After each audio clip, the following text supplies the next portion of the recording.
Sejak malam itu, Dira tidak pernah benar-benar tidur nyenyak. Setiap bayangan, setiap desir angin, dan setiap bunyi ranting di luar jendela kini terasa seperti pertanda. Matanya selalu terjaga ketika langit berubah biru tua. Tapi yang membuatnya paling terusik bukanlah sosok yang sempat dilihatnya, melainkan reaksi ibunya. Bu Sekar tak lagi sekadar diam. Dia mulai terlihat seperti seseorang yang menyembunyikan sesuatu.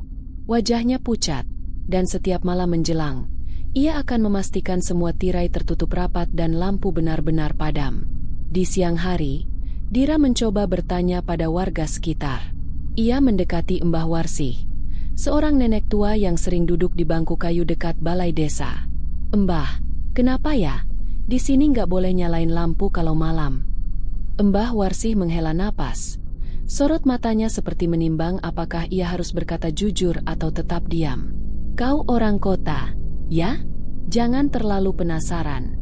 Nak, kadang yang kau cari bisa menemukanmu lebih dulu." Nenek tahu sesuatu, kan? Tolong, saya cuma pengen tahu alasan. Dulu desa ini terang benderang tiap malam. Suaranya mendadak lirih. Tapi sejak kejadian itu, sejak seseorang membuka jendela dan melihat mata itu, banyak yang gak pernah bangun lagi dari tidurnya. Dira tertegun. "Apa maksudnya, Mbah?" "Mereka tidur, tapi nggak bernyawa. Dan anehnya, semua meninggal tanpa luka. Seolah sesuatu mengambil mereka, perlahan, lewat cahaya yang mereka nyalakan sendiri." Dira bergidik, tapi rasa penasarannya justru semakin kuat. Ketika malam kembali datang, ia memperhatikan jendela kamarnya lebih saksama. Kali ini, ia tidak akan menyalakan lampu. Tapi ia ingin tahu, apakah sesuatu itu benar-benar datang setiap malam? Ia duduk di pojok kamar, berjaga dalam gelap. Ibunya sudah tertidur di kamar sebelah. Jam menunjukkan pukul 1.24. Udara dingin masuk dari celah genting. Dan tiba-tiba, ada suara, krek. Suara kayu dipijak. Dira menahan napas. Ia merangkak perlahan ke arah jendela. Dari balik celah tirai, matanya menangkap bayangan tinggi yang berdiri diam di halaman. Ia menggigil. Sosok itu tak bergerak, hanya berdiri menghadap ke rumahnya, menghadap ke jendela kamarnya. Dira buru-buru menarik selimut dan menutup matanya rapat-rapat. Tapi sebelum tidur merenggutnya, ia mendengar satu hal yang tak akan pernah ia lupakan. Suara napas. Dalam. Tepat di balik jendela. Sejak malam itu, Dira tidak pernah benar-benar tidur nyenyak. Setiap bayangan, setiap desir angin, dan setiap bunyi ranting di luar jendela kini terasa seperti pertanda. Matanya selalu terjaga ketika langit berubah biru tua. Tapi yang membuatnya paling terusik bukanlah sosok yang sempat dilihatnya, melainkan reaksi ibunya. Bu Sekar tak lagi sekadar diam. Dia mulai terlihat seperti seseorang yang menyembunyikan sesuatu. Wajahnya pucat, dan setiap malam menjelang, ia akan memastikan semua tirai tertutup rapat dan lampu benar-benar padam. Di siang hari, Dira mencoba bertanya pada warga sekitar. Ia mendekati Mbah Warsih, seorang nenek tua yang sering duduk di bangku kayu dekat balai desa. "Mbah, kenapa ya? Di sini nggak boleh nyalain lampu kalau malam." Mbah Warsih menghela napas. Sorot matanya seperti menimbang apakah ia harus berkata jujur atau tetap diam. "Kau orang kota, ya? Jangan terlalu penasaran. Nak, kadang yang kau cari bisa menemukanmu lebih dulu." Nenek tahu sesuatu, kan? Tolong, saya cuma pengen tahu alasan.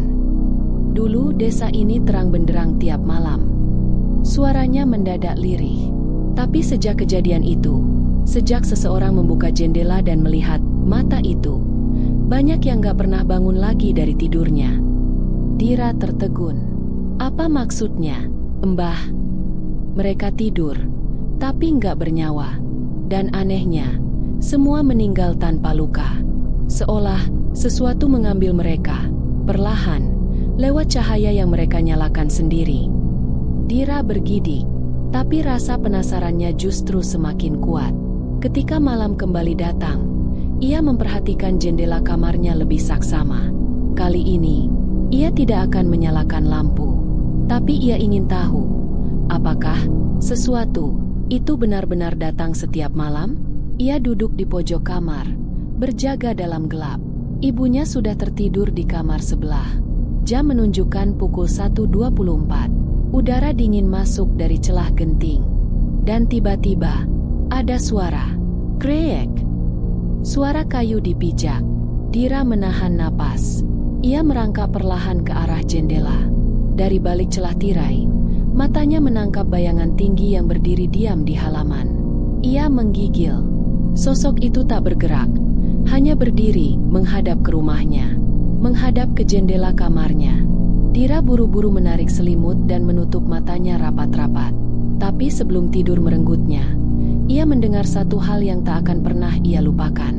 Suara napas pendek, dalam, tepat di balik jendela. Keesokan paginya, Dira bangun dengan kepala berat dan tubuh lemas, seolah tak benar-benar tidur semalam. Di dapur, Bu Sekar sudah menyiapkan sarapan, namun wajahnya tampak jauh lebih tegang daripada biasanya. Ia tak menyapa, tak bertanya apapun, hanya diam, dengan mata sembab dan gerakan tangan yang gemetar saat mengaduk kopi. "Bu, aku lihat sosok itu lagi tadi malam," kata Dira pelan. Ibunya berhenti mengaduk. Suara denting sendok di gelas menjadi satu-satunya suara yang terdengar sebelum akhirnya ia berkata, "Dira, kamu harus mulai percaya.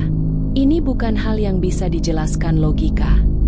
Aku nggak takut sama bayangan, Bu.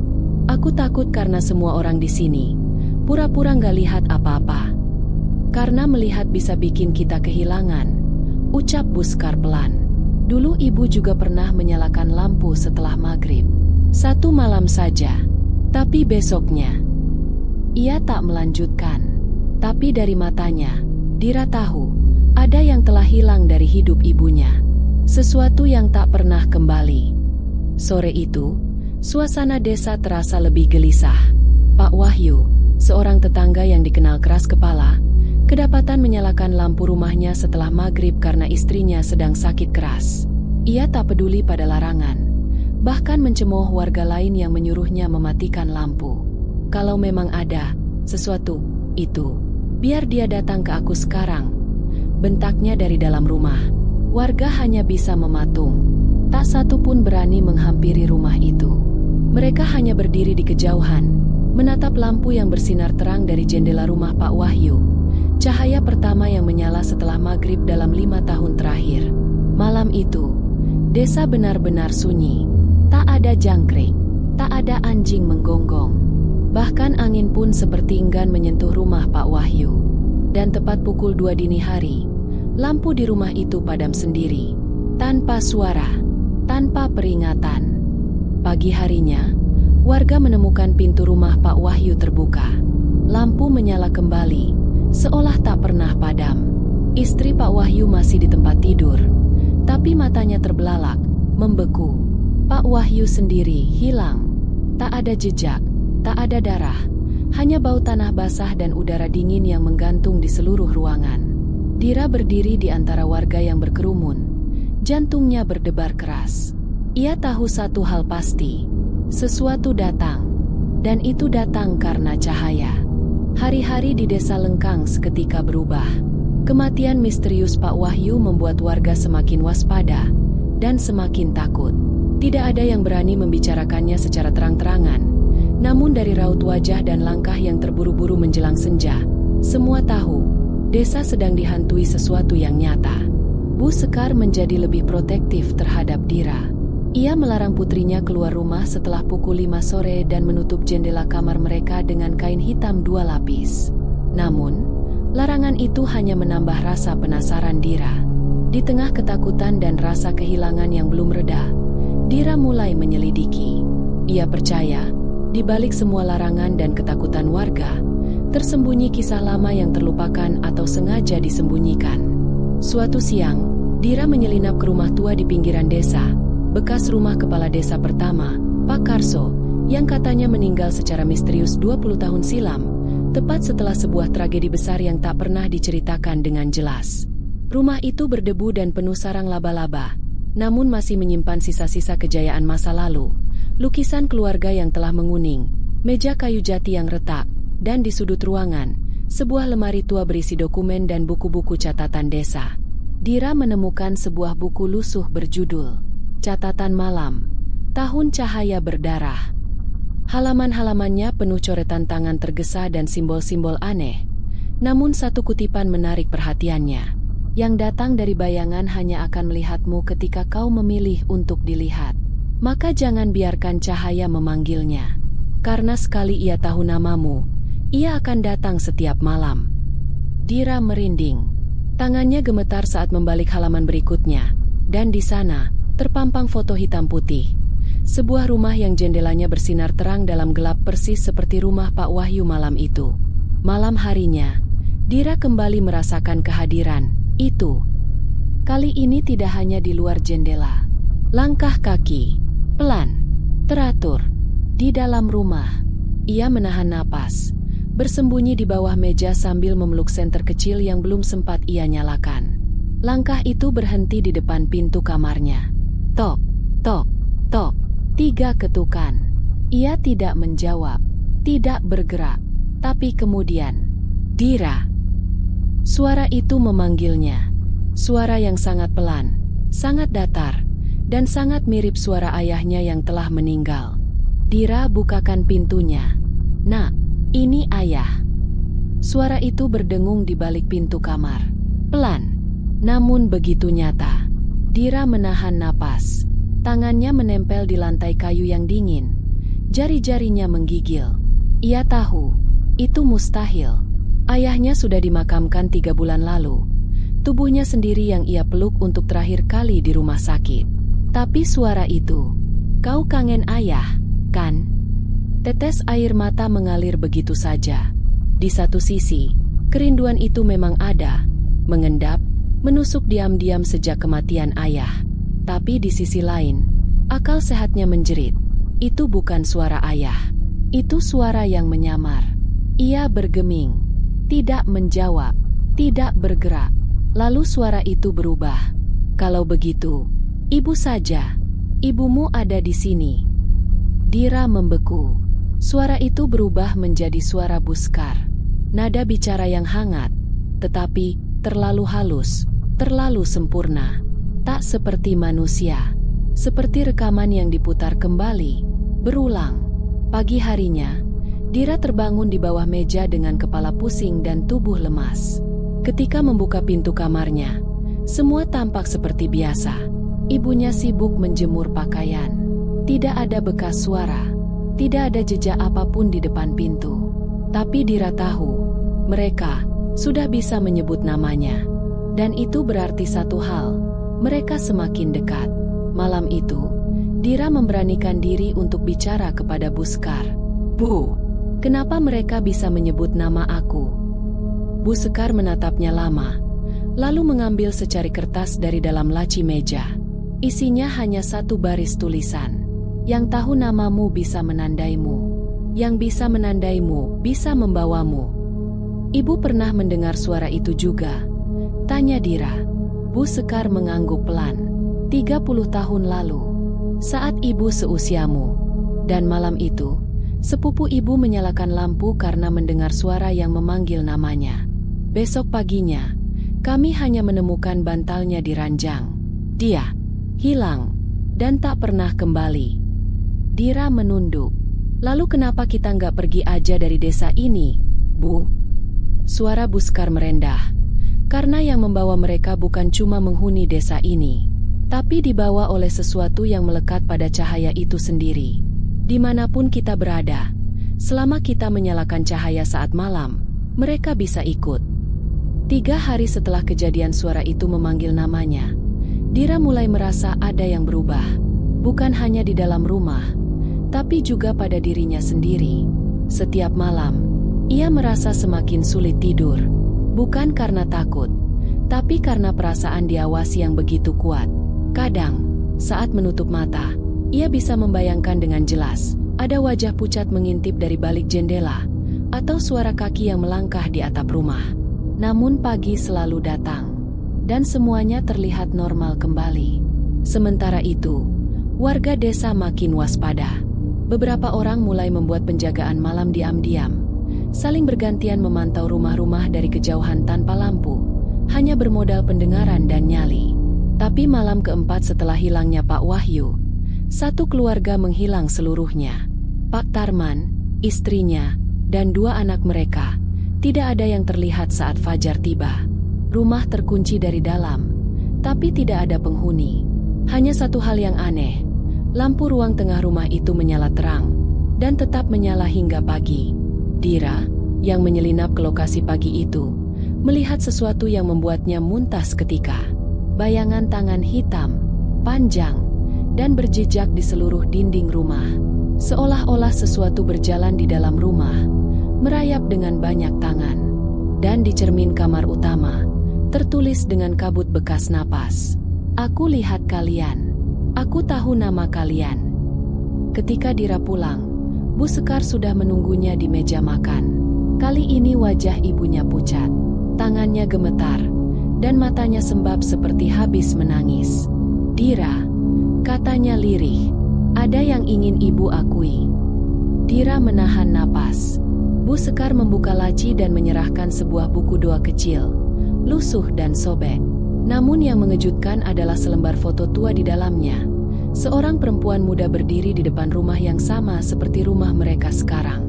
Dan perempuan itu adalah Bu Sekar. Tapi yang membuat Dira membeku adalah bayangan hitam samar di balik jendela rumah dalam foto itu. Dan lebih mengejutkan lagi, di belakang foto tertulis, "Rumah ini sudah diberi tanda. Anak perempuan itu sudah dilihat." "Dira, ibu pernah menyalakan cahaya saat kamu masih bayi," kata Bu Sekar dengan suara serak. "Aku pikir kamu tidak akan tahu. Tapi ternyata mereka belum pergi. Mereka hanya menunggu kamu cukup besar untuk mulai dipanggil." Dira merasa seperti terperangkap dalam mimpi buruk yang tak berujung. Semakin banyak ia mencoba menghindari kegelapan, semakin terang cahaya itu memanggil.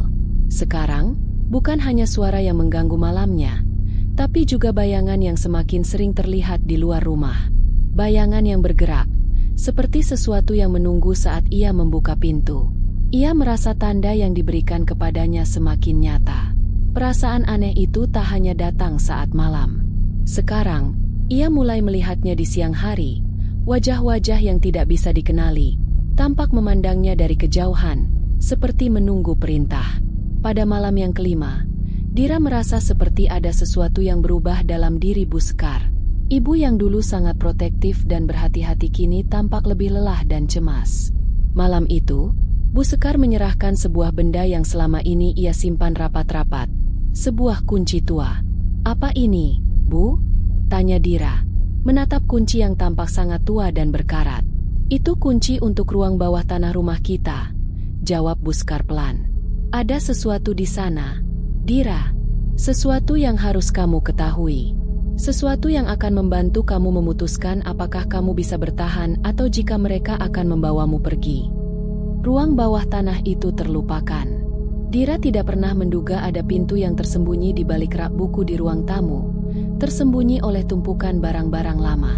Ketika ia membuka pintu yang berkerak itu, udara lembab dan dingin langsung menyambutnya, membuat tenggorokannya serasa sesak. Langkah-langkahnya menggema dalam kegelapan. Dengan senter di tangan, Dira menelusuri lorong sempit yang tak pernah ia ketahui ada di rumah itu. Aroma tanah basah dan berbau busuk menyelimuti udara. Di ujung lorong, sebuah pintu kayu besar menanti. Dengan hati berdebar, Dira membuka pintu itu. Di dalam ruangan yang gelap, Dira menemukan tempat yang dipenuhi simbol-simbol aneh dan tulisan kuno yang dicoret-coret di dinding. Ada sebuah altar kecil, dan di atasnya sebuah kotak kaca yang berisi benda yang menyeramkan. Sebuah patung perempuan kecil dengan mata yang kosong dan menakutkan. Dan saat ia melihat lebih dekat, ia menyadari bahwa patung itu terlalu mirip dengan dirinya. Benda itu tampak seperti pencitraan dirinya yang terbuat dari tanah liat, dengan ekspresi yang mengerikan, seolah-olah ia sudah mati, namun tak bisa meninggalkan dunia ini. Saat itu, Bu Sekar muncul di belakang Dira, wajahnya penuh air mata. "Dira, ini semua karena aku. Aku yang dulu membuka cahaya. Aku yang memberi tanda pada kamu." Dira menatap ibu dengan mata penuh kebingungan dan kemarahan. Apa maksud ibu, Bu? Apa yang ibu sembunyikan selama ini? Ibu dulu ikut melakukan upacara kuno di desa ini bersama beberapa orang tua. Itu adalah cara untuk melindungi desa dari hantu yang datang lewat cahaya. Kami harus menyalakan cahaya dan memberi tanda pada anak-anak yang terpilih, agar mereka bisa membawa mereka pergi. Tapi itu tidak bekerja. Cahaya itu hanya menarik mereka, dan kita tidak bisa lari dari mereka sekarang. Dengan suara bergetar, Bu Sekar akhirnya mengungkapkan kebenarannya. Dira, kamu adalah yang terakhir. Jika kamu tidak menghadapinya, mereka akan terus datang setiap malam. Ini bukan tentang keberanian. Ini tentang pilihan. Di akhir episode ini, Dira dihadapkan pada pilihan yang lebih sulit dari sebelumnya. Apakah ia akan mencoba menghentikan semuanya? Atau menerima kenyataan bahwa cahaya dan bayangan itu memang akan membawanya? Malam itu, Dira merasa dunia seakan terhenti. Di bawah tanah, di ruang yang penuh dengan simbol dan patung aneh, ia harus membuat keputusan yang akan menentukan nasibnya. Suasana itu begitu menekan, seolah-olah udara itu sendiri ingin menghambat napasnya. Pilihan, itulah yang dihadapkan padanya. Terus bersembunyi di dalam kegelapan, mengikuti semua aturan yang ada, atau memilih menghadapi bayangan itu dan mencoba mengakhiri penderitaan yang telah berlangsung bertahun-tahun? Tangan Dira gemetar saat ia memegang patung kecil itu, yang terlihat seperti dirinya. Apakah ini berarti bahwa ia memang sudah dipilih? Apakah ia memang tak bisa menghindari takdir yang sudah ditentukan? Bu Sekar berdiri di belakangnya, menunduk dengan ekspresi yang hampa. Dira, tidak ada cara untuk menghindari ini. Semua ini sudah ditulis begitu lama. Jika kau memilih untuk melawan mereka, kau akan melihat mereka dengan jelas, dan itu tidak akan mudah. Dira menatap mata ibunya, melihat ketakutan yang begitu dalam di sana. Namun, di balik ketakutan itu, ada sebuah harapan yang lemah. Sebuah harapan bahwa mungkin ada jalan keluar, meski sangat tipis. Dengan napas tertahan, Dira berdiri tegak. Aku tidak akan menyerah begitu saja. Aku akan melawan mereka, Bu.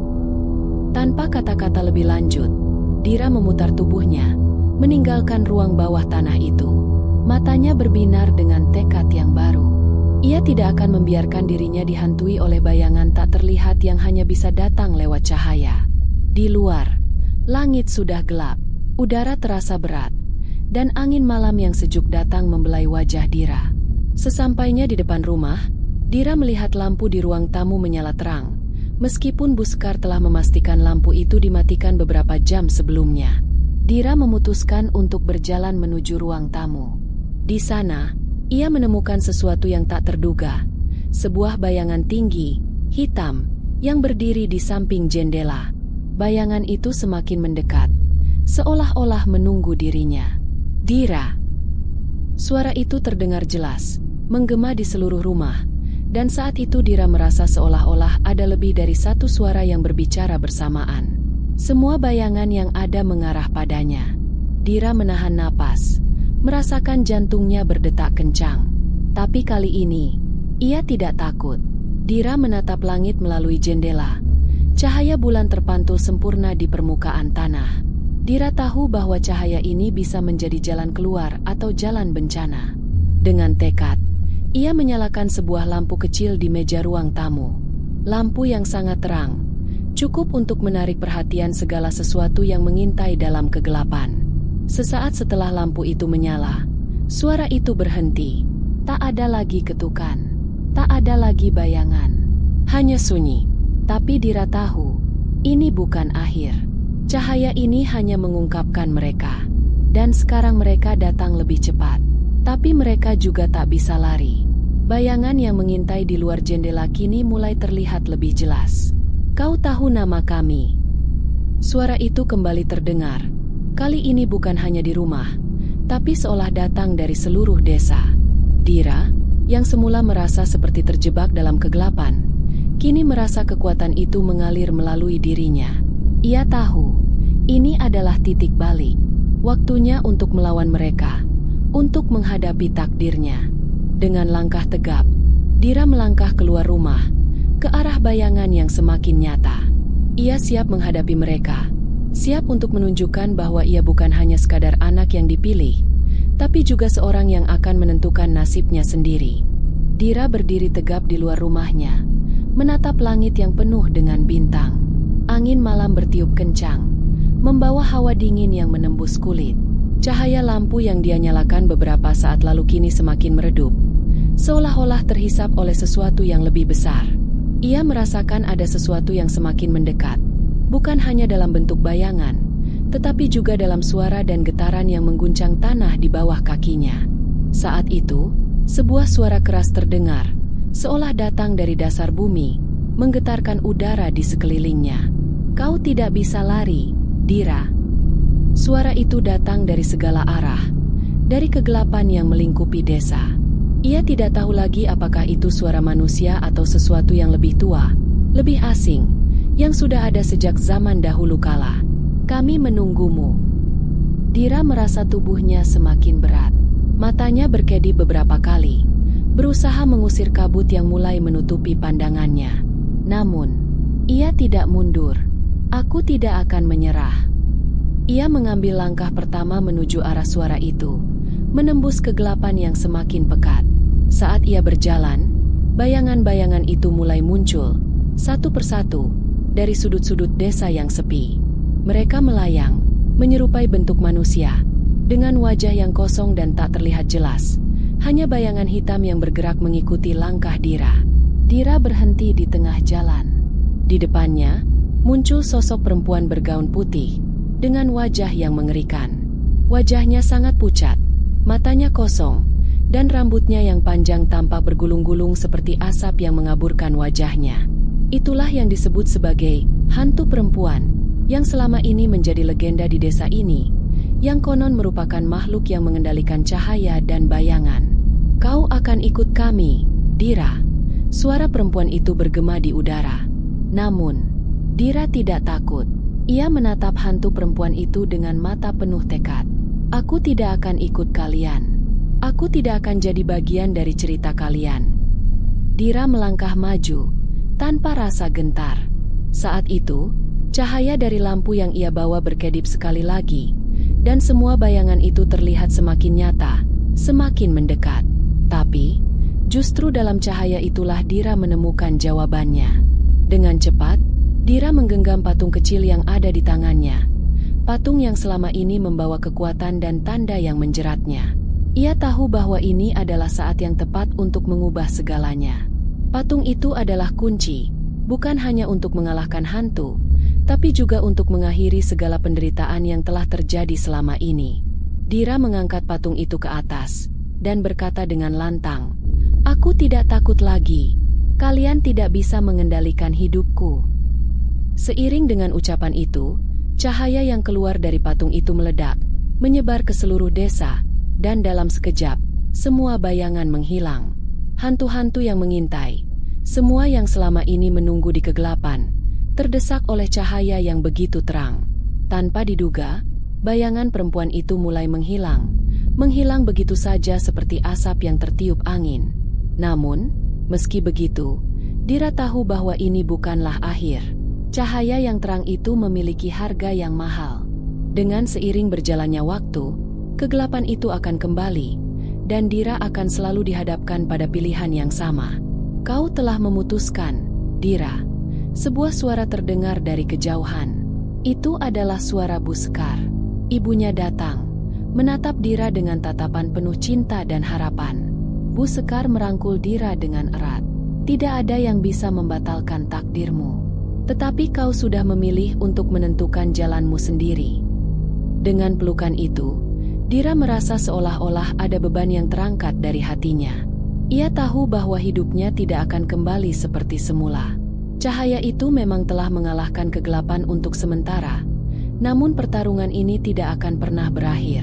Yang pasti, ia tidak akan pernah menyerah, dan ia tidak akan membiarkan kegelapan itu kembali memanggil nama siapapun lagi. Pagi pun datang, dan desa yang sebelumnya penuh dengan ketakutan kini terasa lebih tenang. Cahaya matahari menghangatkan tanah, mengusir sisa-sisa kegelapan yang telah lama membayangi mereka. Warga desa mulai kembali ke aktivitas sehari-hari, meskipun tak sedikit dari mereka yang masih ingat dengan apa yang telah terjadi. Dira, dengan hati yang lebih ringan, berjalan pulang ke rumah. Ia tahu bahwa meski tak ada lagi bayangan yang mengintai, ia tetap akan mengenang malam itu selamanya. Ini belum berakhir, Bu, kata Dira kepada Bu Sekar saat mereka duduk di beranda rumah. Aku tahu, ada banyak hal yang masih harus kita hadapi. Tapi aku siap. Bu Sekar mengangguk, menatap Dira dengan penuh kebanggaan. Kau sudah cukup kuat. Nak, tidak ada cahaya yang sempurna, tapi ada kekuatan dalam diri kita untuk terus bertahan. Cerita ini mengakhiri perjalanan Dira, yang dulu merasa lemah dan terperangkap dalam takdir yang tak ia pilih. Kini ia tahu bahwa keberanian untuk melawan dan memilih takdir sendiri adalah cahaya yang sesungguhnya, meskipun terkadang cahaya itu harus melalui kegelapan terlebih dahulu. Pesan dari cerita ini adalah bahwa tidak ada jalan yang mudah, namun setiap pilihan yang kita buat, baik atau buruk, adalah bagian dari takdir yang bisa kita ubah.